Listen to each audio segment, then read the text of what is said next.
the late Queen, used to avoid eating garlic or shellfish. You think, well, why is that? But actually, garlic can make your breath smell, and shell food can have an adverse effect on your digestive system. And what she doesn't want to do is be laid up and be ill because she's eaten a dodgy oyster. Her favourite meal of the day was afternoon tea. She would love cucumber sandwiches, a nice scone, and a piece of fruitcake. What's not to love? The King, still battling cancer. That is one headache that he does not need, because of course, if you're going to write a book and you've been given the rights to, and presumably quite a lot of money to do so, you're going to have to spill the beans. Hello and welcome to the latest episode of a Right Royal podcast with me, Andrea. And me, Emily. It's been a full week in the royal calendar, beginning with a show of unity from the senior royals at the Commonwealth Day service at Westminster Abbey. Meanwhile, it's all about the women this week, as Sunday marked International Women's Day, and Queen Camilla made an impassioned speech at a Women of the World event. Oh, you were there, weren't you? I was, and it was such a brilliant occasion. I'll tell you all about it in just a moment. We've had 3 outings in one day from Prince William and Princess Catherine, so there's plenty for us to talk about. We'll also be discussing how Andrew's arrest is continuing to affect the family, particularly his daughter, Princess Eugenie, who this week stepped down from one of her charities. Joining us this week is Ailsa Anderson, former press secretary to Queen Elizabeth II. She'll be talking about the latest royal news as well as sharing some fascinating insights into her time working with the late Queen. But before we do that, let's get our listeners up to speed on the major royal moments of the week. Let's do it. Before we dive into today's episode, a quick reminder that we're going live on Thursday the 9th of April. We'll be taking over Brown's Covent Garden in central London and chatting to esteemed royal author Robert Hardman. Robert is the only biographer to have interviewed all senior members of the royal family, and at our exclusive event, we'll be talking to him about the late Queen Elizabeth II in honour of her upcoming centenary next month. Yes, Robert will be answering the question on everyone's lips. What was the late Queen really like? You'll also hear the first extract from his new book, Elizabeth II, which is published that day. And you can ask him your burning questions in our Q&A. You'll be welcome with tea, coffee and pastries on the morning, and leave with a luxury goodie bag filled with treats, including beauty products and a copy of our keepsake issue, Queen Elizabeth II, A Centenary Tribute. You can buy the tickets online, and if you're a member of Hello VIP, you'll get special, heavily discounted rate. The podcast recording will also be available exclusively to our VIPers, so if you can't attend in person but want to watch it, sign up to our Hello VIP membership. Emily. Andrea.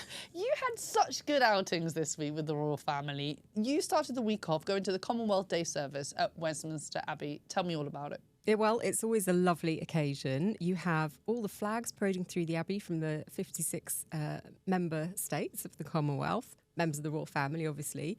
Bit of additional colour this year in the form of some big protests outside. Yes. But actually inside, you couldn't hear that. We know that members of the family did pick up on it. There's been some lip reading analysis of some interaction between I'm always a bit members of the dubious family. of those lip readers. But I think, it's definitely an art, isn't it? But I think they can be quite subjective. Yeah. Certainly they sometimes give you an entirely different take to what you've been told by somebody else. But yeah, it was the first time the royals were gathered in such numbers at a public moment since Christmas, really, and certainly since the arrest of Andrew Mountbatten Windsor. So it was quite significant. And I wonder, perhaps they are feeling a little bit nervous about these public moments. Yeah. It's a lot. They don't know if they're going to be heckled. Turns out they are occasionally. We've seen quite a lot of that recently.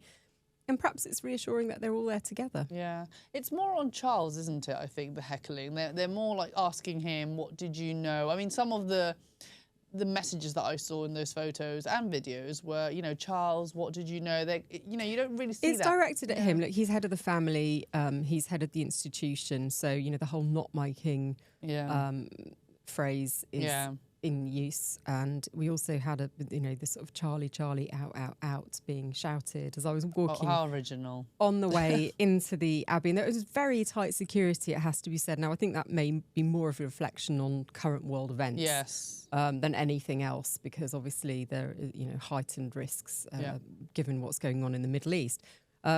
So that was interesting in itself. It felt a little bit more, I think the King was seen to say, a bit more tense than usual. And let's not forget, there have been some tense moments at that Commonwealth Day service, lest we forget 2020 when the Sussexes Yes. made their final appearance That was the last there. appearance, yes. Yeah. So, you know, it's one that people tend to watch, and it is almost like a touch point in the year where you see who's there, you know, how are they faring, what's happening. And, you know, in the last few years, it has been very different. We had just William and Camilla there, obviously, a couple of years ago when both Kate and the King were going through their cancer diagnoses and treatment. So good to see them all together. I thought, and I wrote about this, that the King looked pretty stoic. And really seeing at the front the four of them, the King and the Queen and the Prince and Princess of Wales, set out, you know, who the core are of our modern royal family. We had Anne and Sir Tim Lawrence there, of course, and the Duke and Duchess of Gloucester. So a smaller, a much leaner machine than we've had in the past, that's for sure. Now, we had kind of a surprising royal, didn't we? We did. Not one of ours. No, Prince Albert of Monaco. Prince Albert of Monaco was in the UK, and this was to sign an oceans treaty. Now, we know he's been very heavily involved in this. He hosted an event back in Monaco last year that Prince William attended, something that he's very passionate about, and it sort of coincided with this moment. So he was there, which was intriguing. Also, you had the Prime Minister of Antigua. They'll be hosting the Commonwealth Heads of Government meeting later in the year. So, you know, there was a big international representation, lots of foreign ministers from around the Commonwealth, also in London this week. I want to talk about one of our favourite, well, not ours, but everyone's favourite moment of that day, which was an interaction that happened between the Princess of Wales and Princess Anne when they went to, well, when Catherine was kissing Sir Timothy Lawrence. I think Anne was kind of expecting her to come towards her. So she blew a kiss. And I remember watching that video like, oh, what's happening here? And it turns out two women with two big hats. It can't be done. It can't be done. It can't be done. If you've ever been to Royal Ascot, you know that. There's no point trying to wear kiss people. It's you will lose a hat. You will lose a hat. And so they're doing it on camera. So yes. So that was Anne kind of avoiding like kissing, but let's just each stay a bit far away. But it was really funny seeing how well they interact with each other. And you can see a wonderful relationship. We don't always get to see that with them, do we? Because they rarely do engagements together. But there is love there. I think so, and a huge sort of mutual respect. You know, William and Kate absolutely love Anne, as far as I can tell. I'm going to tell they hugely value her. And, you know, they appeared on Mike Tyndall's podcast a couple of years ago now. And you could see that sort of playful interaction, the teasing that goes on there. I was lucky enough to cover an engagement with Kate and Anne a few years before that as well. And it was interesting to see. Obviously, the Princess Royal has been doing these engagements for decades and decades, and she's an absolute master at them. And so I imagine, you know, for Catherine, there's been a lot to learn over the years. But there's also clearly a lot of shared humour there as well. I love those two.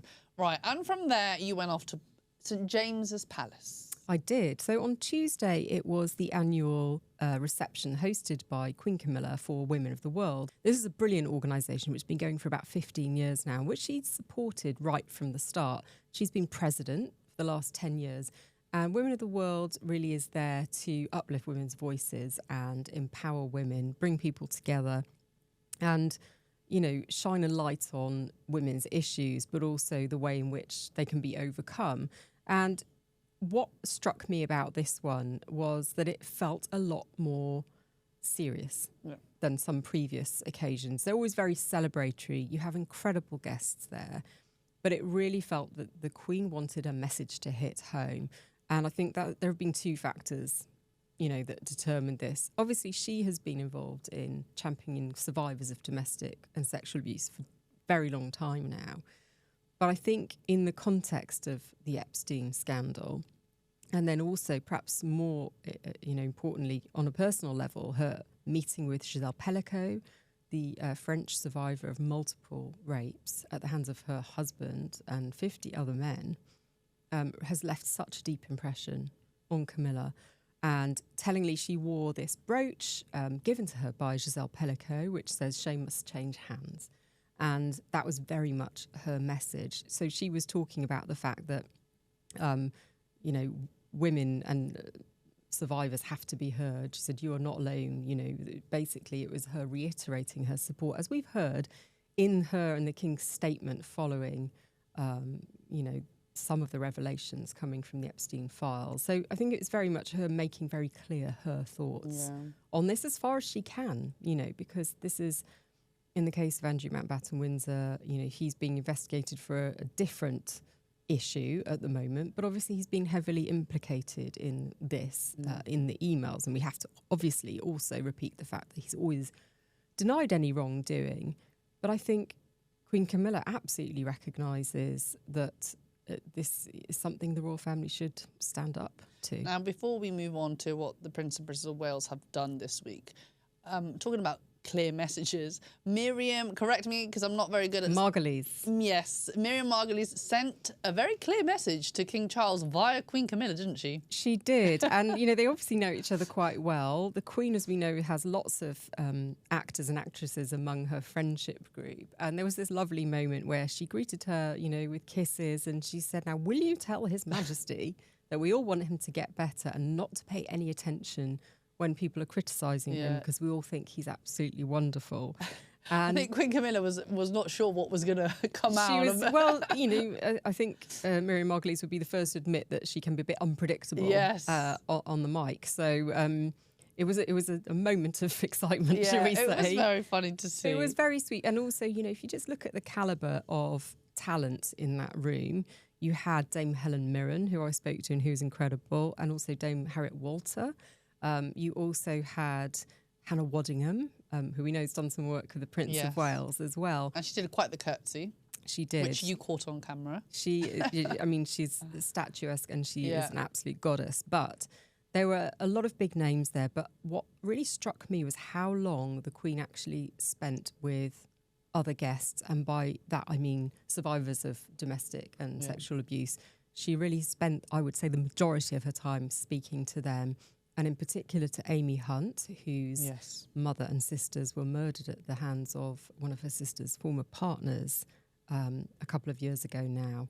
Her father is the racing commentator, John Hunt. He wasn't able to be there because he was at Cheltenham, which is great news. But Camilla, again, greeted her with a kiss. They obviously have formed quite a special bond. And she cited her and Giselle Pellico in her speech. So I think the Queen could not really have done more this week to champion women. And she stayed longer. She overstayed by about 20 minutes. And the Queen doesn't normally do that. So you could tell she was enjoying herself, but also that she really, I think, wanted people to feel they'd been heard. I love that. Now, over to the Prince and Princess of Wales. Now, the Princess of Wales has learned a lot this week. She learned how to make a cappuccino. She did. She's been making coffee. Yeah. She's been cutting cheese. Yes. She has been at London's Borough Market. Now, if you have never visited Borough Market, it is quite an extraordinary venue in central London where you have some of the finest foods in the world. I'm so hungry. Being sold at, I know, I'm starving, at market stalls. In fact, we're not very far away from it. I think we should dash down straight after this. So William and Kate paid a surprise visit, or an unannounced visit, should we say, to Borough Market. And that's largely also because it's a very busy public space. And had their visit been announced in advance, I think it might have got a little bit fraught. I mean, the videos, they were mobbed. Imagine if it had been announced. It would have been insane. Yeah. It's incredible how popular they are right now. Exactly. But, you know, they are, and this is part of what they're doing to highlight the best of British. Yes. So they were there, they were visiting a British cheese stand, and they're going around, as we speak, around artisanal breweries and pubs in Bermondsey. Again, not far from here. We really ought to be in the pub, Andrea. And then later today, this will have happened by the time we're on air, they're visiting a Tower lifeboat station to see the work of people who are patrolling the Thames. And I think they've already had like 48 call-outs so far this year. So it's a very busy station doing their bit to save lives. And I think for William, that's particularly interesting because, of course, he's worked in search and rescue. He's worked in the air ambulance. He really understands what it's like to be a frontline worker. So really interesting, very, very public. And I think that is quite fascinating at the moment. The royal family is undoubtedly in crisis. William and Kate are its future, and they are doing their bit to continue the royal family's good work and as visibly as they can. Now, our guest is dying to come in. Yes, let's bring Elsa Anderson in. She's a great friend. She is a fascinating source of royal anecdotes. I think we should welcome her. Let's do it. Elsa, thank you so much for joining us on a Right Royal podcast. It's amazing to have you back. Lovely to see you here. Thank you, girls. Obviously been a very quiet period. Nothing going on at all. Yes, very, very, very quiet. No one talking on the telly, no one in the newspapers. Yeah, really, really quiet start to 2026. Well, we thought, given that you and I do like to have a chat, we should bring you Normally in. over wine. No, exactly. I'm sorry that we don't have any today. We'll do that another time. But look, what's your take, first of all, on where they are at the moment? It's been an extraordinary couple of months, hasn't it, for the royal family? What they don't want to do at the beginning of 2026 is have Andrew Mountbatten Windsor overshadowed for all the amazing work that they do. And even this week on Commonwealth Day, they were being heckled as they were going into Westminster Abbey, which is just, appalling, really, considering we're meant to be celebrating the Commonwealth. And yet, again, this is being overshadowed by Andrew. So, if I was in a sort of had a glass bubble or some machine that transported me into the future, if I thought when I started at Buckingham Palace in 2001 that a member of the royal family would actually be arrested by police and taken to a police station and questioned for over 11 hours, I would have thought, that's completely mad. This is not going to happen. And look where we are now. This has happened. I mean, what an extraordinary thing to happen. Now, we've spoken about this before, but you were there at, Westminster Abbey. Yes. Could you hear the hecklers? So it's interesting, actually. You could hear them as you walked in, and they were very visible because they have these huge yellow flags. There was also a separate demonstration going on, led by people from around different Commonwealth countries. I think that was more pertaining to human rights in those countries, LGBTQ plus protesters. So that was a slightly separate thing, but they had a tannoy, so they were quite noisy. And certainly we know the royals noticed what was going on. They had a little conflab about it once they got inside the Abbey. Interestingly, though, inside you couldn't hear anything. And to my mind, even more interestingly, once we left the Abbey, they'd all gone. Oh, wow. And I feel like they, if you were of the mind to protest, why would you just do it? At the beginning. Yeah, at the beginning. They'd all disappeared by the time the royals came out, which felt a little bit half-hearted to me, to be honest. But maybe they were moved on, I don't know. Yeah. Well, the royals did great because when they came out, when they came in, they all smiled, just got on with it, up the stairs. The pictures were great, the videos were great. So, what else can they do? Know. Also, we've talked about this recently, and I don't know if this, it would never have happened under the previous reign, but were there ever situations where you'd have to perhaps warn a member of the royal family that it might be a little bit tricky out there? Well, I think, Emily, you've hit the nail on the head. In the 13 years that I worked for the late Queen, that never happened in my experience. So this is a sort of new territory. And actually, this is not particularly new just for Andrew Mountbatten Windsor, because, of course, Prince William had a question shouted out at him about Harry and Meghan. Is your family a racist family? Yeah. And quite extraordinarily, because normally members of the royal family ignore sort of shout-outs, William came back and said, no, we're absolutely not a racist family. So again, this is almost like, is this the end of being deferential to members of the royal family now? Because it wouldn't have happened sort of 10, even 5 years ago. Yeah. And also they're being targeted when the one person who's at the heart of this is not anywhere to be seen. Absolutely. So it's a tricky one for them, isn't it? What do you make of the moves to remove him from the line of succession? Because we've had Australia and New Zealand already. We've just had Mark Carney of Canada saying that this absolutely has to be done. It's a long process. It is a long process, and obviously government has to lead on this. But I do think it's the right move, and I think it's the sort of the final decision that government and the royal family can make. He is not a working member of the royal family anymore. He's had all his titles stripped from him. He's had his Royal Navy senior rank taken away from him, that of Vice Admiral. This is the last step that they can actually make to remove him finally. So I think it is the right move. And I think it was certainly something that the King and the Prince of Wales wanted to happen.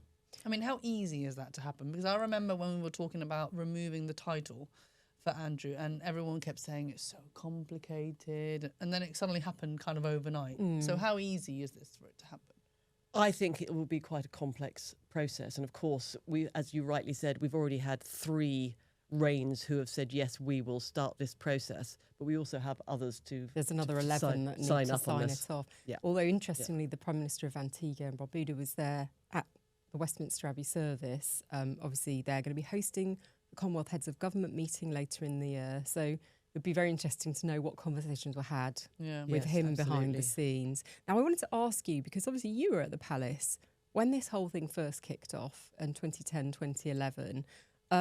Did you ever imagine we'd still be talking about it in 15 years? Absolutely not. If a negative story lasts longer than 2 weeks, 3 weeks, that's pretty much a disaster. 15 years in the making, and it's almost unthinkable. And I remember I wasn't Andrew's press secretary at the time. I just like to make that clear. Yeah. Thank goodness. But obviously I worked for the Queen. And I remember the photographs dropping on the front page and seeing Andrew and Jeffrey Epstein sort of almost arm in arm walking in Central Park, the most visible, famous place in New York City, and thinking, good God.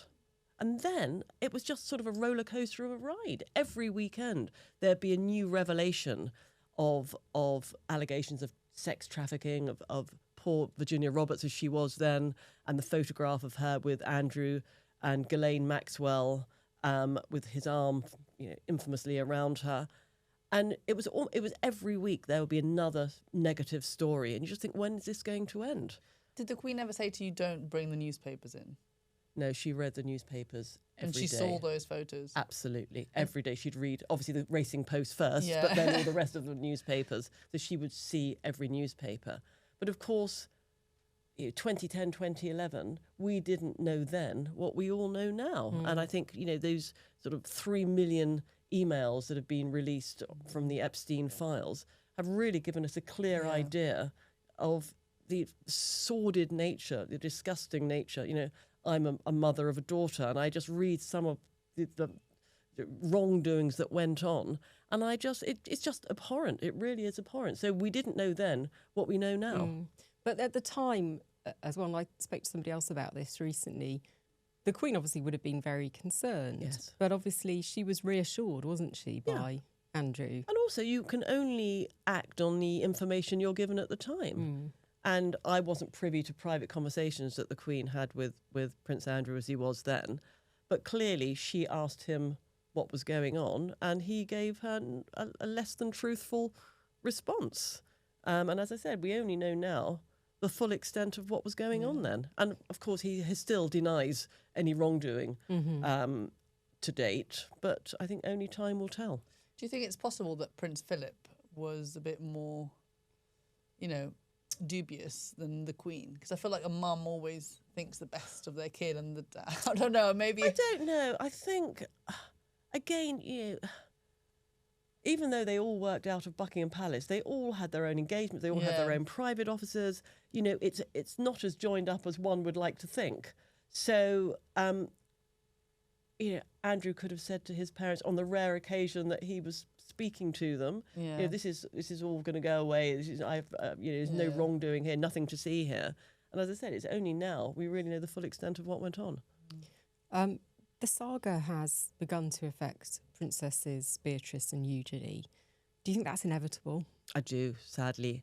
I've met both women on numerous occasions, and they're charming, they're lovely, they're interesting, they're smart. But yes, of course there's going to have a knock-on effect to their lives. And, we've seen in the emails that both girls, in their late teens, early 20s, going with their mother, Sarah Ferguson, to meet Epstein after he came out of prison. That's not a wise decision. Don't do that. Of course, famously, Eugenie has been championing anti-slavery initiatives. She's now stepped back from one only this week. I think their decision rather than hers. Allegedly, they're not going to Ascot this year. Of course, they can go as private individuals, but they're not going as part of the royal party. We'll see whether they go to garden parties in the summer. Who knows? They haven't been to Cheltenham this week either. No Cheltenham, no Commonwealth Day service.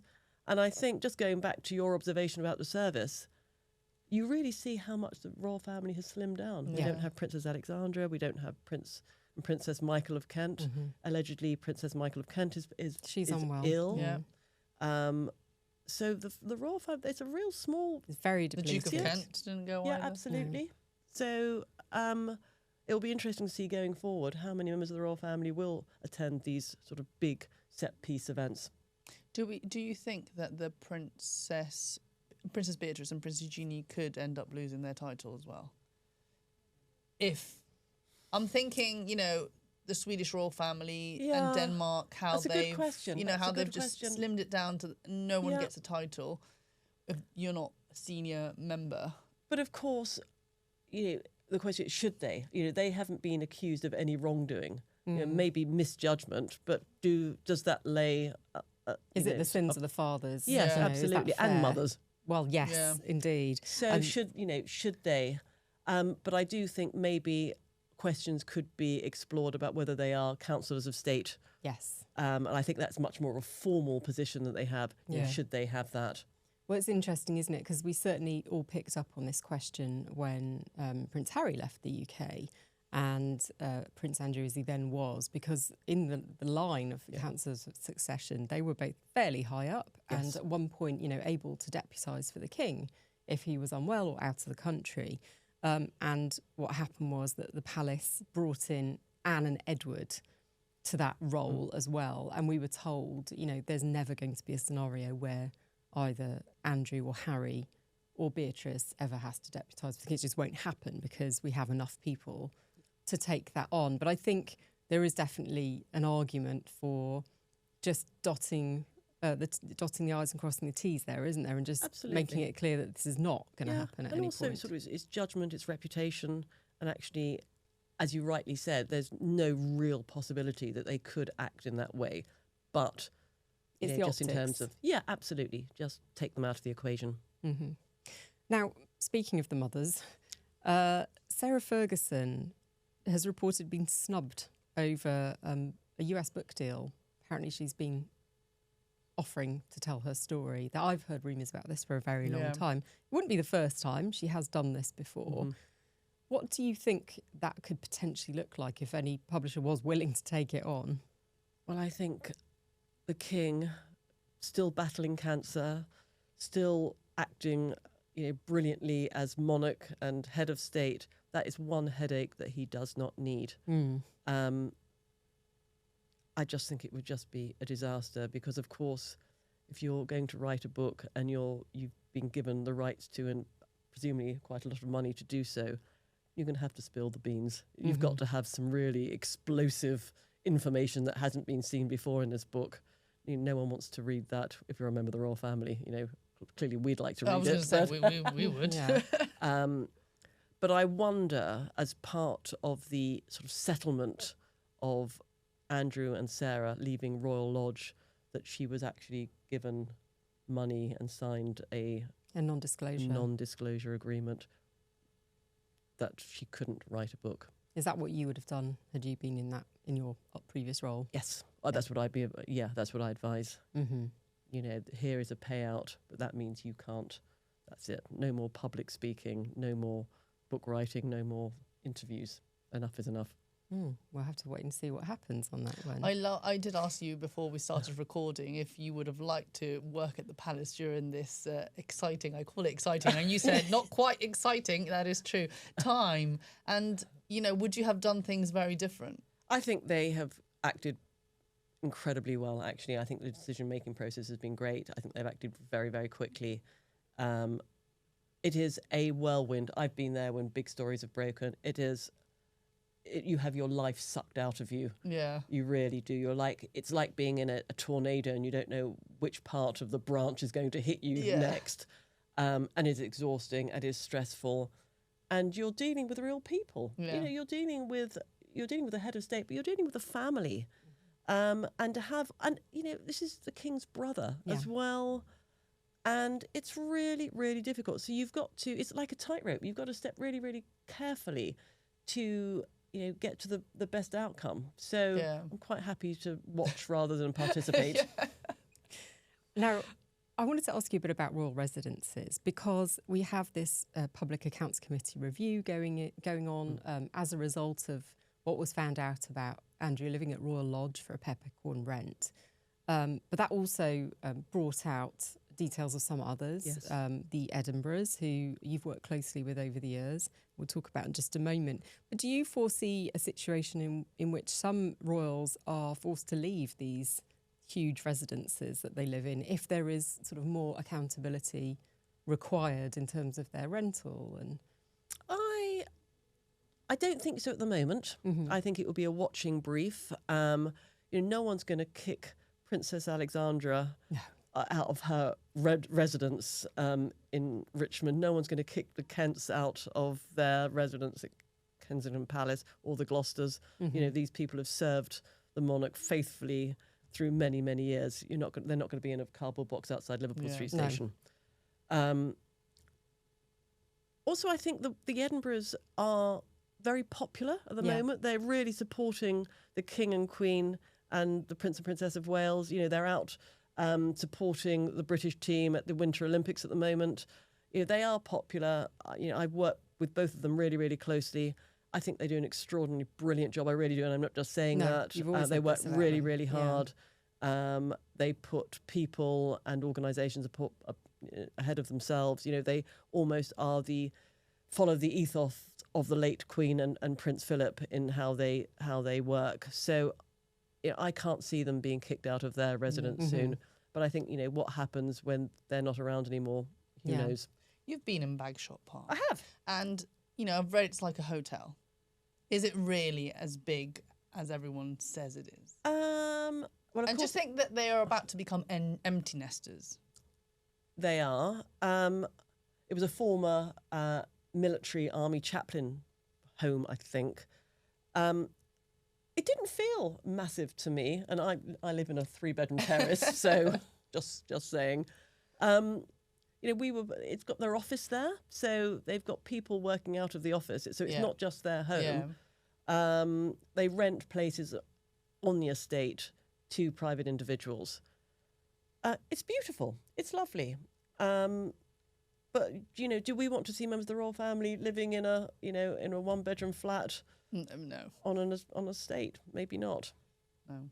It'll be interesting to watch, won't it, to see. I think we were talking about this earlier in the week, what it means for Beatrice and Eugenie, because they do still retain residences at St James's Palace and at Kensington Palace. And, I wonder if that will continue to be the case, especially if they have other private homes. Which they do. Eugenie has got a home in Portugal, I believe. Yes. Beatrice in the Cotswolds. Yes. So they do have homes to live in. Yeah, and arguably as well have less need for royal residences, given that they're not working members of the family, unlike Sophie and Edward. Yeah. I want to ask you about Charles, because he has been spending time at Sandringham, which is very, very close to his brother, but we've been reassured that they have not seen each other, and the king, has no idea, has no plans to see his brother. Is this relationship completely broken? Well, what we don't know is whether he's having telephone conversations with his brother, and I would suspect they are in touch by telephone. But I think that is absolutely the right course of action.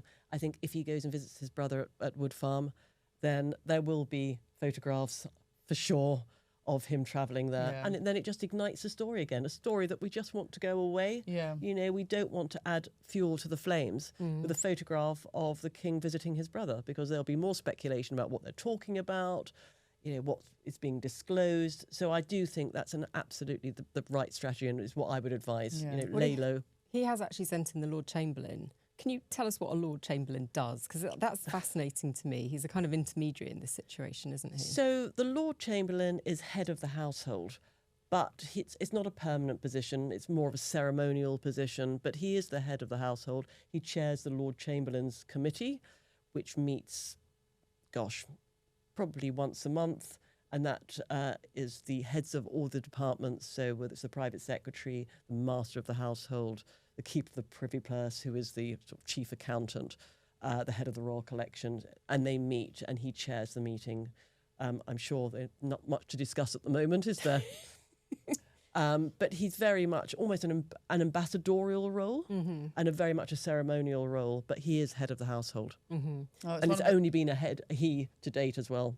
That's interesting, isn't it? Yeah. But it's fascinating that he's been sent, or has certainly chosen to go and see Andrew. I'd love to know what's going on in those meetings. It's one of those jobs that your boss makes you do, and you're like, oh, But it might I'll be do it. It might be a pastoral Are you listening, boss? visit. I'll suck it up. But it might be a pastoral. It might not. It might be, how are you doing? How are you feeling? Yeah. Is there anything that we can help to assist you? Yeah. Because he's a recluse there. He's a hermit. His only visitors that we know of is the supermarket delivery van.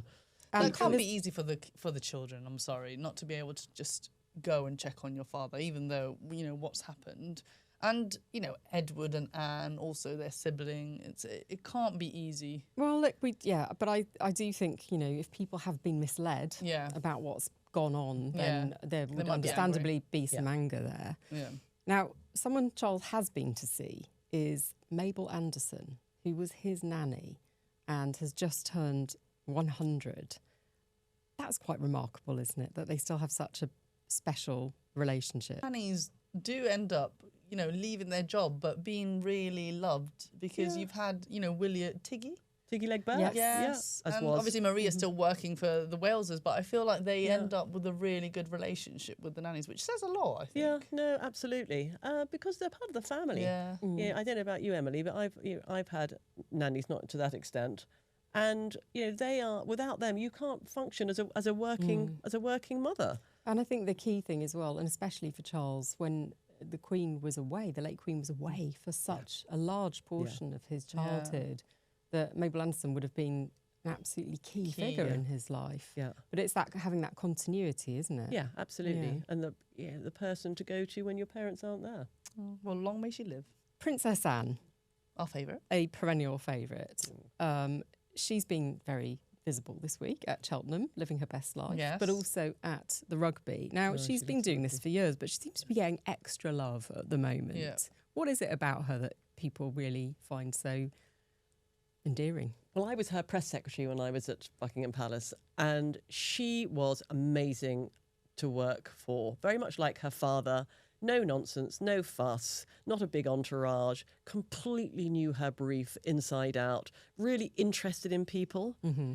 And I remember I was working late at Buckingham Palace on a Friday night, and lots of people had gone home, and I was just about to pack up and go, and I walked to the side door, and she'd just come back from a visit to Scotland, visiting lighthouses because she was patron.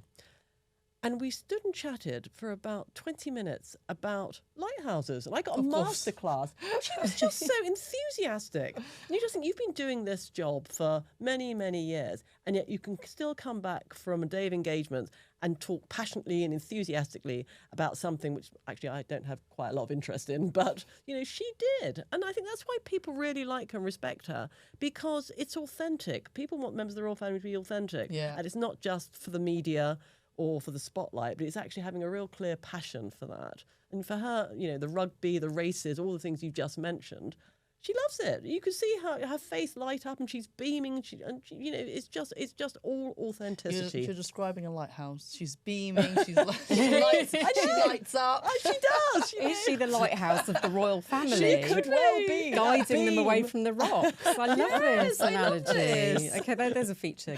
I ran into Princess Anne's car once on our way to one of our podcast recording, and I was describing it to our guests, and I was saying, she had papers in her hand, and I was told, she must have been preparing, her reading over her brief ahead of an engagement. And it's funny that you just said that she reads, she learns, Absolutely. she knows. Yeah, Absolutely. She still does it, and this was last year.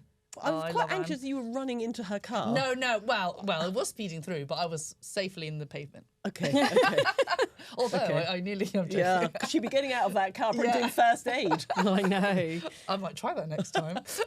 Now, also at Cheltenham this week, we had incredible scenes of Princess Anne with the Queen and Carole Middleton. I know. Now, what did you make of that? Because it really shows the closeness of the Middleton family, doesn't it? I just love the sort of matriarchy of that. You know, senior women together at the races, you know, showing it how it's done. And yeah, and Carole Middleton wearing her daughter's hat. Yes. Which is lovely, you know, like most mothers do, you swap clothes. Yeah. I think that's terrific as well. But yeah, a real force for nature almost, seeing the three of them together and the closeness. And you don't often get that in families and in-laws, but, you know, a common interest again, love of racing. Yeah. And we know the Queen, you know, has always loved racing, always loves horses, she used to hunt.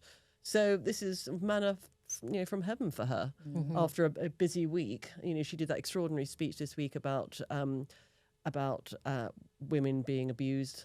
And the Commonwealth, of course, during Monday. So to her to have a little bit of fun, you know, her really, really serious week being peppered with something she adores must give her real sustenance. I do feel Cheltenham is all about Sarah though lately. I feel like she is the one calling the shots. She's the one bringing people in. I feel like But do you not think that's always been the case?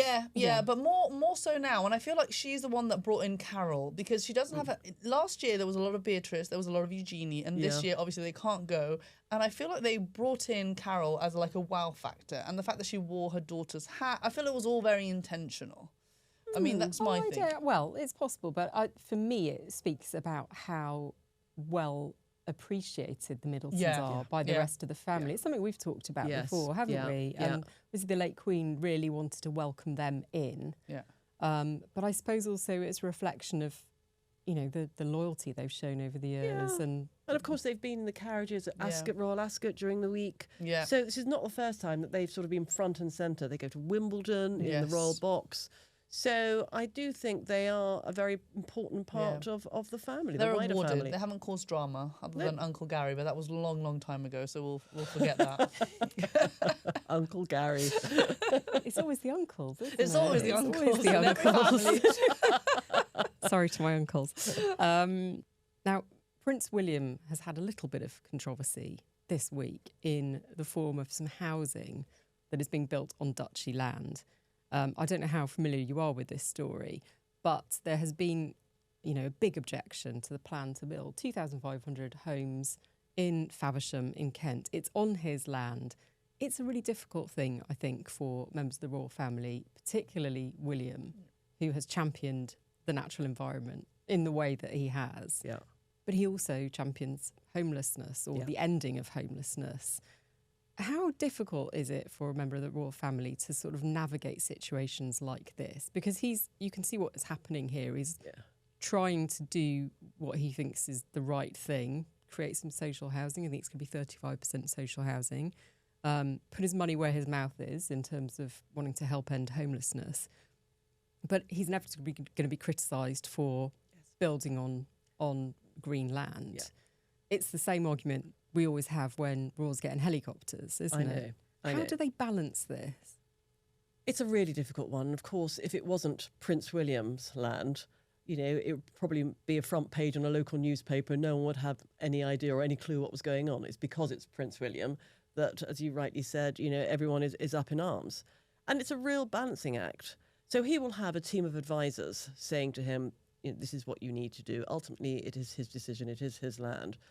But he will really have to dig deep to make the right decision. Mm-hmm. And sometimes, you know, the unpopular decisions aren't necessarily the wrong decisions. And only time will tell.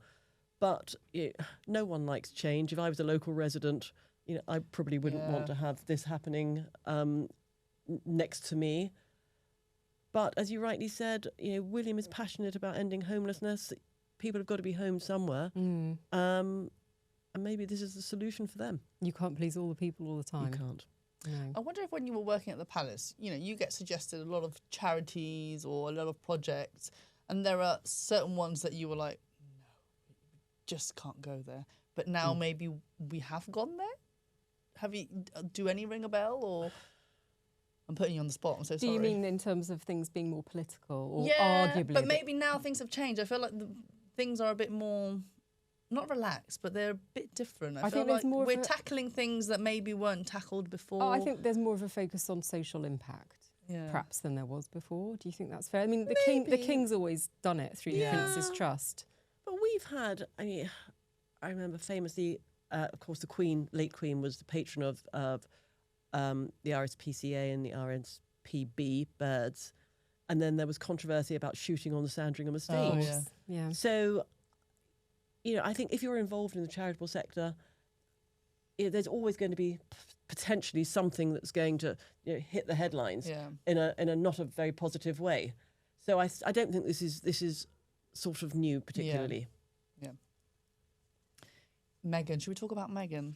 How much? That's so rare, isn't it? How much do you keep on top of what the Duke and Duchess of Sussex do? I'm so sorry, but they are not really on my radar. Okay, that's good. That's okay. You know, I saw bits and pieces about them on their last visit to Jordan, but I just thought I shrugged my shoulders. And maybe I shouldn't say this, but I just feel now for me. You know, maybe not for your, your amazing viewers. It's a bit of an irrelevance to me.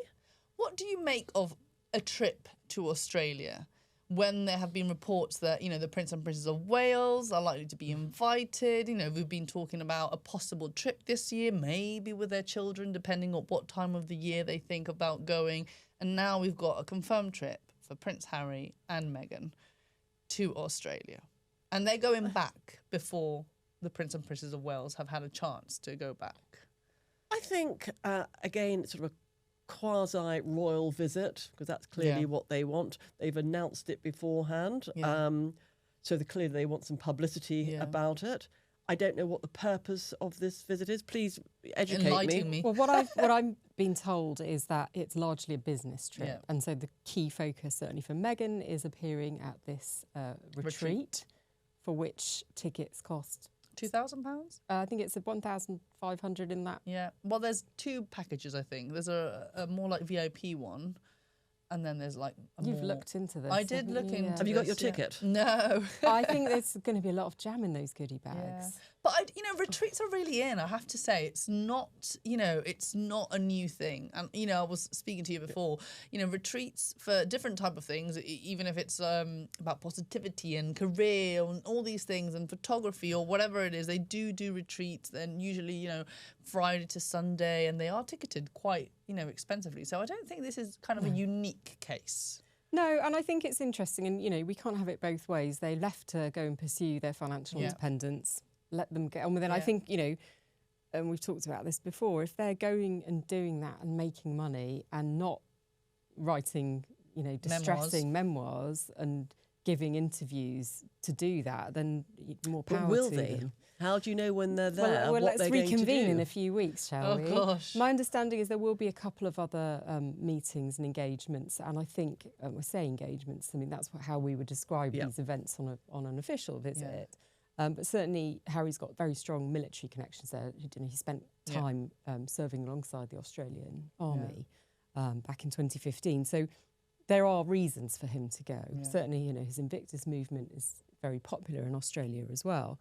But to your point about them doing it, I don't think there was ever a trip to Australia on the cards for this year, but certainly probably at some point in future. And I was thinking, actually, we're just coming up to St. Patrick's Day, last St. Patrick's Day parade. I was covering the Princess of Wales's visit to the barracks just down near Buckingham Palace, and overheard her telling some soldiers that, she really wanted to take the kids back to Australia, and, they were at the right age now, and they'd have to make sure they could plan it properly so that there was enough time for them to actually see the country as well as just doing the official stuff. So it's definitely been something that is in their pipeline. So that is difficult, because William's your future head of state, as things stand in Australia. They still remain incredibly popular, but they have not been there since Prince George was a baby. 6 months old. As we know. And there are lots of reasons for that. Don't forget, we've had a huge pandemic, a global pandemic. Catherine's had cancer. I think they can absolutely be forgiven for not having gone before now. But as you rightly point out, that is going to be a question people are asking. We have to say, though, from what we understand, this trip has been nearly a year in the planning. It's been, I'm told, a year in the planning. Yeah. And I wonder whether they told the royal household that they were planning this. before they announced it? Well, that's a very good question. Depending on who you ask, there certainly are channels of communication. But then again, to the point that they are now independent, they don't technically have to make sure anything. But if you want to build bridges, and, Harry's talked about reconciliation and, his father, if I was him, I would have given the heads up that, I am going. Yeah. If you're really, really, convinced that you do want reconciliation and a rapprochement. He said that, and then he said in an interview that he had no regrets. So I think it will be fascinating to see how this plays out. You've got several other things going on at the moment, and I just think the next month could end up being quite crucial for Harry. You've got the end of, coming to the end, his big legal action against the Mail group of newspapers associated. You've also got his security case being reviewed, and I think there could be an outcome in the next few weeks on that. So for them then to go to Australia now, if it is a low-key trip, as has been billed, I think that could work fairly well. Yes. They really have to get this right. Yeah. Will they bring the children? They're not going to bring the children. So, which also ties in with the fact that it's actually going to be quite brief on the ground, as far as I'm aware. But you're right, there's a lot of potential for them to go too far in something that's said or done in an interview. They really, I think, need to contain this if, as you say, they are serious about building bridges. And also whether they meet any politicians while they're there, the Governor-General, because that makes it more formalised and also more maybe political. Yeah. Interesting. Let's not forget as well that this comes after the announcement that Netflix have cut ties with the Duchess of Sussex. So it's very interesting now what the next move is. Yeah, that's been like a bit of a slow divorce, hasn't it? A sort of... I've had one of those. A conscious uncoupling, I would say. It has been a slow burn because we sort of definitely had the sense that things weren't right there a long time ago. And there was that move to them just to support her brand, and now that's also fallen away. Yeah. So she does need to look at other revenue streams, and maybe Australia's her new market. Let's talk about one of your favourite royals, shall we? Prince Edward. I love Prince Edward. Who's had a lovely birthday this week, 62. I know. Tell us something we don't know about him. Oh gosh, I just think he's both of them. I think they're wonderful. I really can. When I had both my kids, they sent flowers to the hospital and gifts for the children. She was sending me emails because she'd become a mother a year before I had. Tips. She was giving me tips. I thought it was really, really kind. I remember famously, I was doing a trip with him to the Caribbean. We had to get this light aircraft. There was about 6 of us in the party, and we had to run across the airfield. And I thought, oh my gosh, where's my suitcase? And I turned around and he was dragging my suitcase to the aircraft. I thought, maybe this is not quite the right way we're meant to be doing this. But, he was very sort of off duty. He was very sort of one of the team. Oh, so I just think he's a cool guy. Aww. Oh, happy birthday. Happy Prince birthday. Edward. He actually marked his birthday with Sophie at the Winter Paralympics. I know. Which I thought that was really cute. So that's why they missed Commonwealth service. They did. And I think that's so lovely to see members of the royal family going out and supporting that. Obviously, Princess Anne's always there for the games as well. But, I don't think that our Paralympians get as much recognition as they deserve. So really good to see someone out there supporting them. Let's talk about their children, because they are, fast into adulthood at the moment. You were there when Lady Louise was born. I was. Gosh, how many years? 22 years ago? Yes, absolutely. I love seeing pictures of Louise. I love the story of her sitting slumped down in a train on her laptop doing work, clearly either going back or coming home from university. Yeah, I think she's very, very grounded.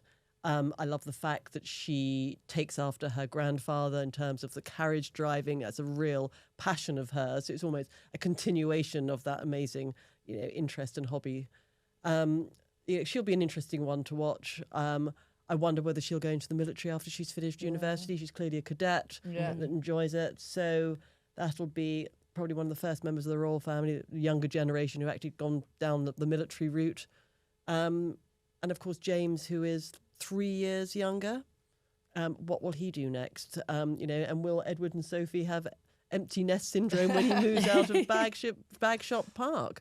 Do you think their kids have grown up exactly as they hoped they would? Because, they obviously didn't want titles for them. I'm sure they had a clear image of what they wanted for them. Do you think they've achieved that? I think they have, yeah. I think the both children look particularly grounded and normal. We don't see much of them. They're on the balcony occasionally. If there are big set-piece events, they are there.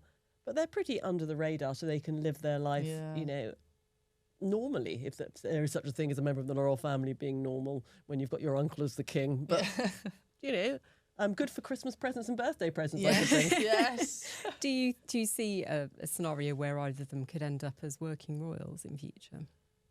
That's a good question, Emily. I think a lot of it would be whether they want to. They might not want to. They might want to go through a different path. Zara and Peter Phillips, were very happy to choose the path that they did. They weren't working royals, but they still had the sort of the sparkle, the stardust of being members of the royal family. And maybe James and Louise will want to do the same. I mean, who knows?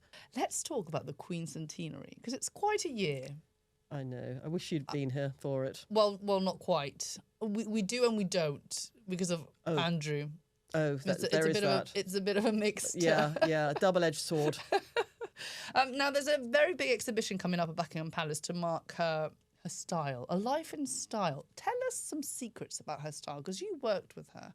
And how much did she like clothes? Was she fussy, or did she just, let her dresser kind of get on with it? She loved clothes. She's a woman. What woman, I ask you, does not like putting nice clothes on and feeling good about themselves and having your makeup done and your hair done?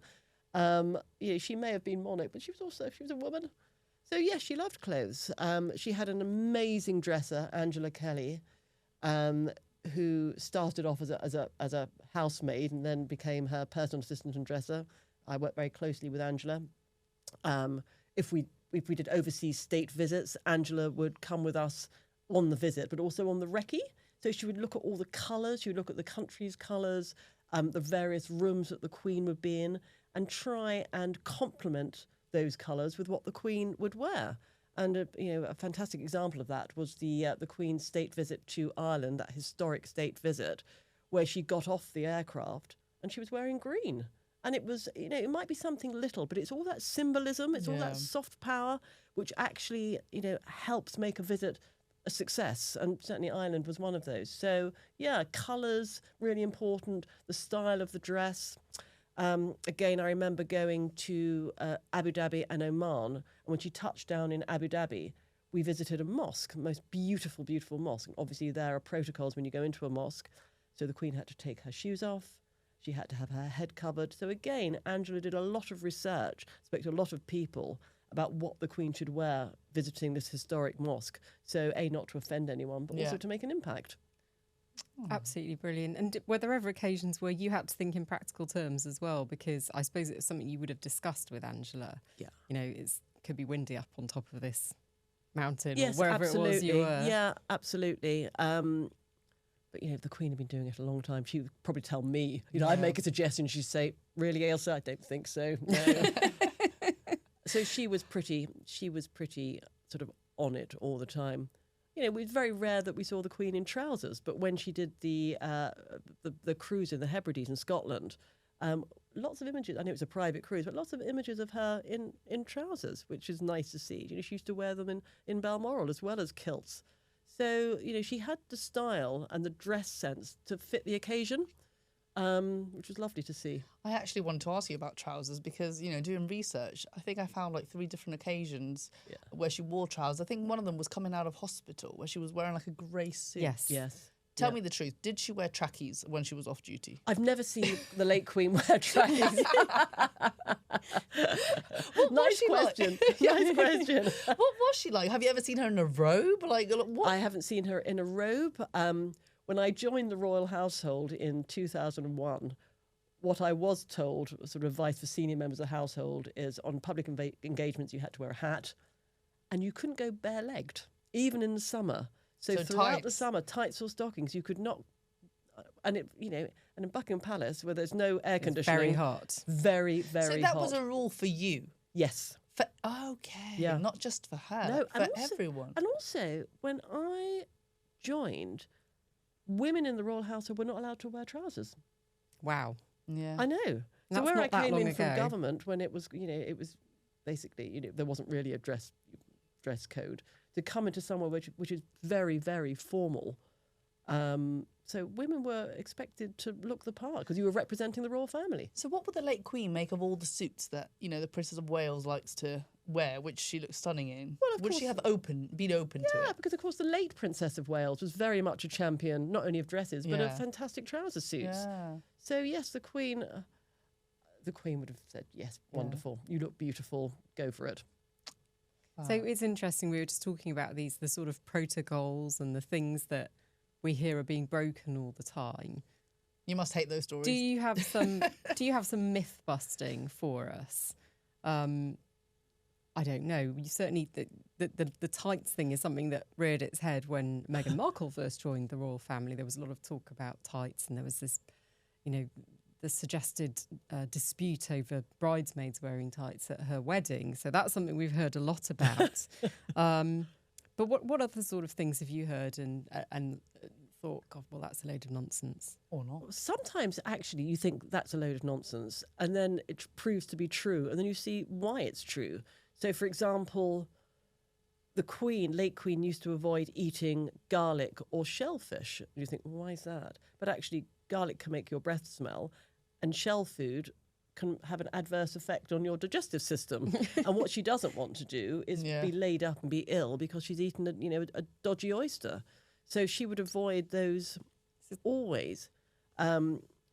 We would try and avoid giving people her favourite things to eat.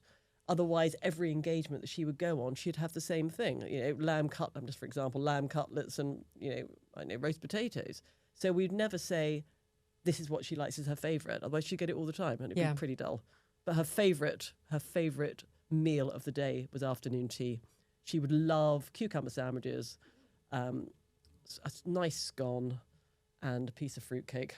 What's not to love? Amazing. What about food that she didn't like? Because, when I go to events, they're like, do you have any dietary requirements? And I'm like, well, no salmon, thank you. So did she ever How can you not like salmon? I don't like cooked salmon. How but can you is not there a like thing that? like the Queen said, actually, no to this? No, not really. No. She had a pretty open mind when it came to food. But with inward state visits, of course, we always wanted to have the food locally sourced. Yeah. So if it was meat, it'd be meat from either the Windsor estate or Sandringham, fruit, potatoes, and the wine we tried to match with the country that we were hosting. So if it was a French state visit, French wine, Spanish wine. Yes. So just actually doing a nod to the country that you're hosting. That.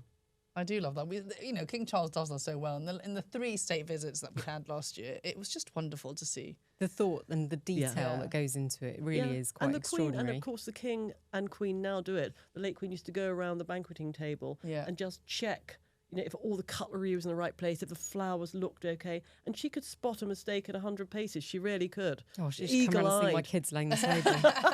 Extraordinary. She'd be horrified. Extraordinary scenes. She might give them a pointer or two. You worked with her for 13 years. What was she like as a boss? She was... Everything that's been written about her, everything that's said about her, I don't think until you work with her or meet her, it really sums her up.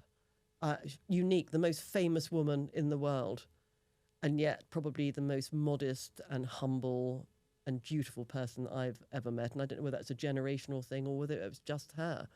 Her acts of kindness, and I don't know whether I've told you this before, but I remember there was a state visit by President and Mrs. Obama to Buckingham Palace, and there's always a sort of formal ceremonials first of all, and then there's a lunch for the senior members of the team at Buckingham Palace and the visiting head of state's team. So a team of a lunch for about 35, 40 people. And there's always a pre-lunch reception, and I was standing there chatting to a member of the household, glass of champagne, and I could see out of the corner of my eye the Queen sort of moving towards the room with President Obama, and I thought, well, I wonder who she's going to introduce him to. And she came over to us and said, Mr. President, this is my press secretary. Her husband's in the Royal Navy. And all I could think about was, oh my God, the Queen is introducing President Obama to me. And I could hardly get the words out. And I just thought, there's all these other people that she could do that to. And yet she knew it would mean a lot to me because my husband was serving in the Navy. I love that. And I thought that's just that's an act of kindness. Yeah. So she was kind. She was funny. She was thoughtful. She was bright, and she was instinctively, she knew what the right thing was to do, and also she was a risk taker, and again, I remember we were redesigning our website, and I had a great sort of head of digital who wanted to do a virtual tour of Buckingham Palace and put it on the website ahead of the summer opening, so it'll attract people to come in. I thought, great idea, but the head of the Royal Collection at the time said, I don't think this is a good idea. It's too modern. It will make people. It'll put people off. It won't. It'll take away the magic from the summer opening. So I put a note up to the Queen, just saying this is our suggestion, but there are some dissenters about this.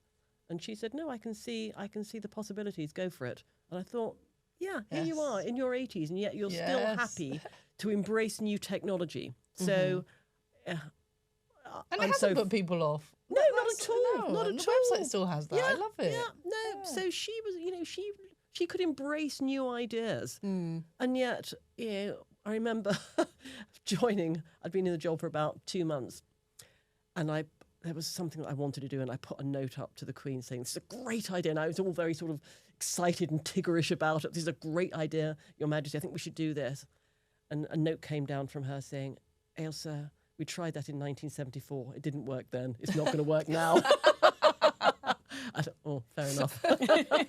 That was the thing. She'd seen it all. I know. She'd seen it all. I know. She's seen everyone start with all the enthusiasm, and then like. Fair enough. You can't have it all. I wanted to ask you, because you did see her off duty as well, and you spent time up at Balmoral. What was that like? It was lovely seeing her off duty because she was a different person. She almost sort of took her crown and put it on the gates of Balmoral, and she drove up the drive. So it was very much more informal. The staff were in sort of jackets and ties. They weren't in formal lounge suits. She'd go off and walk her dogs. I remember we used to sort of work in the old schoolhouse that Queen Victoria had for schooling her children, and I remember sort of on the laptop working away, and there was a knock on the window, and it was the Queen walking the corgis, and she's checking up to see I was still working. It's like, ooh, still typing, still working, not playing computer games.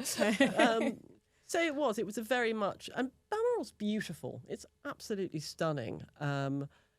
Whether you like outdoor pursuits or not, you just can't fail to be mesmerised by the scenery there, and the red squirrels, which of course we don't get down south, and and the locks, and it's just beautiful. I'm from Scotland. I love Scotland. It's I need to visit. You do, and now you're making me want to go. And it meant so much to her as well. Yeah, and it's the history. It's where Victoria retreated when Albert died. So I think it almost gives them sustenance. And of course, it was a great love of her mothers, Queen Elizabeth, the Queen mothers. And it's for family as well. Yeah. Even though she's still head of state and she's going through her red box every day, it's also a place for family. And everyone went up there and saw her, and her friends came. They had the informal picnics, so it was almost like family holidays. Yeah. Well, this year's going to look more different than ever. Let's see what Balmoral brings this summer, because that's going to be quite interesting, isn't it? Who goes there? It certainly is. Yeah. Elsa, we could talk to you all day. Oh, we could. We would love to have you back. Oh, Please thank do you. come. I'd love to. You guys are a joy. Thank you for coming. Thank you. And that's everything from us today. Thank you so much to Elsa and to you two for joining us. We'll be back next week. In the meantime, get more from Hello with our entertainment podcast, The Daily Lowdown, available on Spotify, Apple, and wherever you get your podcasts. Bye.